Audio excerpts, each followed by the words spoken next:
Aujourd'hui, je veux vous présenter deux belles nouvelles sorties discographiques qui nous parlent d'amour rustique et d'amour aristocratique, d'amour à la Renaissance et d'amour à l'âge baroque.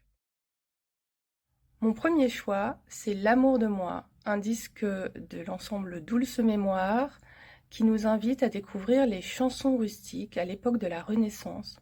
Alors c'est un répertoire particulier qui nous parle d'amour dans toutes ses formes, un point de vue à la fois masculin mais aussi dans certaines chansons féminin, ce qui est très intéressant. Et tout ce répertoire en fait est issu de mélodies populaires dont les compositeurs se sont emparés pour faire des mélodies savantes et raffinées. Cet album s'inscrit dans une continuité de recherche pour l'ensemble Dulce Mémoire sur les rapports entre musique populaire et musique savante. Comme à leur habitude, l'interprétation est d'une grande qualité, c'est raffiné, c'est vivant, c'est chatoyant, et on entre dans cet univers avec plaisir et délectation.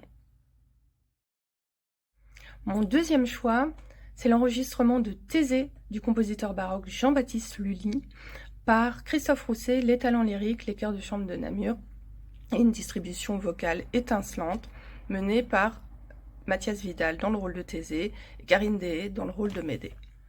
Pour le livret, Philippe Quinault a choisi de se pencher sur un épisode peu connu de la vie du héros grec Thésée, c'est-à-dire ses amours contrariés avec la princesse Églé, contrariés par l'enchanteresse Médée qui, jalouse, essaye de mettre tous les obstacles possibles sur le chemin des deux amoureux.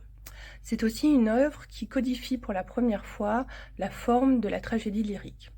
À partir de Thésée, désormais dans les tragédies lyriques, il y a une ouverture à la française, un prologue allégorique à la gloire du roi Louis XIV et 5 actes sur un sujet héroïque. Grâce à cette interprétation de Thésée, nous pouvons pleinement apprécier le génie musical de Lully et le génie littéraire de Quinault qui sont magnifiés par une interprétation qui est acérée, chatoyante et émouvante.